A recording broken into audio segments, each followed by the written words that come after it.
اللہ کا فرشتوں کی مجلس میں حضور کی ثنا کرنا یہ درود ہے، حضور کی مدح فرمانا، محبوب کی شانوں کو بیان فرمانا۔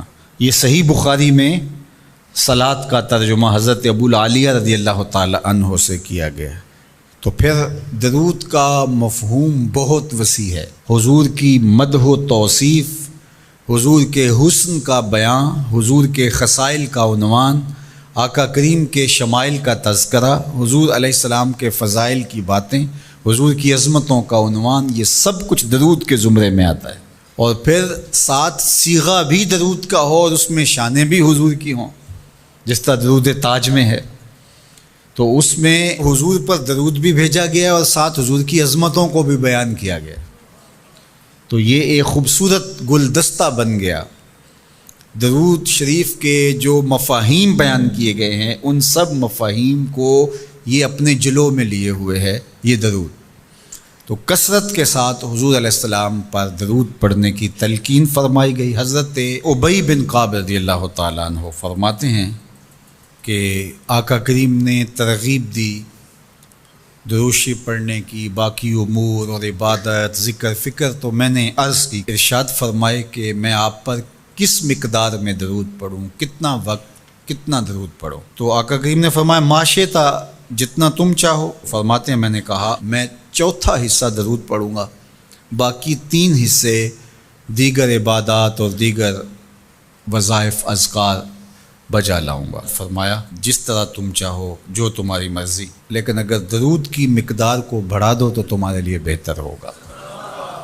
تو میں نے کہا النصف، میں آدھا وقت درود پڑھا کروں گا اور باقی چیزیں باقی آدھے وقت میں کروں گا۔ فرمایا جس طرح تم چاہو، لیکن اگر درود کی مقدار کو بڑھا دو تو تمہارے لیے بہتر ہوگا۔ میں نے کہا کہ حضور میں 2 حصے درود پڑھوں گا اور 1 حصہ باقی وظائف اوراد بجا لاؤں گا۔ فرمایا جیسے تمہارا دل چاہے، لیکن اگر تم درود کی مقدار کو بڑھا دو تو تمہارے لیے بہتر ہوگا۔ فرماتے ہیں میں نے کہا حضور میں پڑھوں گا ہی درود، سارا وقت میں آپ پہ درود ہی پڑھتا رہوں گا۔ فرمایا پھر تمہارے سارے دکھ، تکلیف، اذیتیں، پریشانیاں، اس کے لیے یہ درود کفایت کرے گا اور تمہارے گناہوں کی مغفرت فرما دی جائے گی۔ تمہاری پریشانیاں، تمہاری اذیتیں، تمہارے دکھ، دور موجود میں لفظ بولا جاتا ہے ٹینشن، تمہاری ساری ٹینشن، تمہارے سارے معاملات حیات کی بے ترتیبیاں، پریشانیاں، دکھ، اذیتیں، سب کچھ ختم ہو جائے گا۔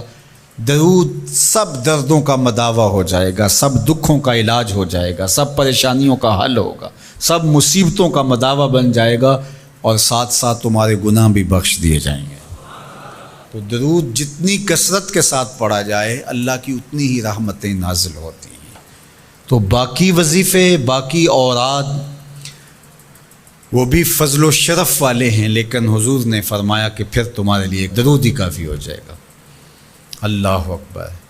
فرمایا جو میرے اوپر 1 مرتبہ درود بھیجتا ہے اللہ اس پر 10 رحمتوں کا نزول فرماتا ہے۔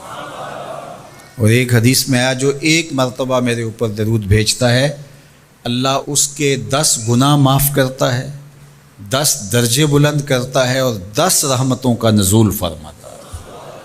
تو درود پڑھا حضور پہ کام اپنا بن رہا ہے۔ تو درود پڑھنے سے انسان کا باطن سنورتا ہے، اندر پاکیزگی نصیب ہوتی ہے، گناہ دھلتے ہیں، عیب دھلتے ہیں، پریشانیاں ختم ہوتی ہیں، مصیبتیں، آلام، مصائب، دکھ، ٹینشن، پریشانی جو کچھ بھی ہے یہ ختم ہوتا ہے، اور درود پرسکون بنا دیتا ہے انسان کو۔ راحت بخش ہے وظیفہ، سرور انگیز ہے یہ وظیفہ، نور بیز ہے یہ وظیفہ، ماحول میں شگفتگی پیدا کر دیتا ہے۔ اگر درود شریف پڑھو گے تو تمہاری بہت ساری پریشانیاں ختم ہو جائیں گی، تمہارے دکھوں کا مداوع ہوگا، تم ریلیکس ہو جاؤ گے درود پڑھنے۔ یہ درود شریف کی برکات ہیں۔ 1 مرتبہ درود پڑھنے سے 10 رحمتیں نازل ہوتی ہیں، اور جو بار بار حضور پہ درود پڑھتا ہے تو بتاؤ کہ کتنا بڑا ذخیرہ رحمتوں کا اس کے اطراف میں پھیل گیا۔ تو اس لیے کثرت کے ساتھ درود پڑھنا چاہیے۔ حضور علیہ السلام نے یہ بھی ارشاد فرمایا کہ جو میرے اوپر درود پڑھتا ہے میرے اوپر لازم ہے کہ میں اس کی شفاعت کروں گا۔ شفاعت رسول کے حصول کا ذریعہ درود بنتا ہے، چونکہ ہمارا آسرا ہی حضور کی شفاعت ہے۔ وہ دامن شفاعت کھولیں گے تو ہم گناہ گاروں کا کام بنے گا، اور وہ نصیب کیسے ہوگی حضور علیہ السلام کی شفاعت؟ کثرت درود سے۔ یہ بھی ارشاد فرمایا آقا کریم نے، قیامت کے دن میرے سب سے زیادہ قریب وہ ہوگا جو کثرت کے ساتھ میرے اوپر درود پڑھنے والا ہوگا۔ تو حضور کی قربت کا ذریعہ بھی درود ہے۔ کون سا مومن ہوگا جس کو حضور کے دیدار کا شوق نہیں ہے؟ کثرت درود کی برکت یہ ہے کہ حضور کا دیدار نصیب ہوتا ہے۔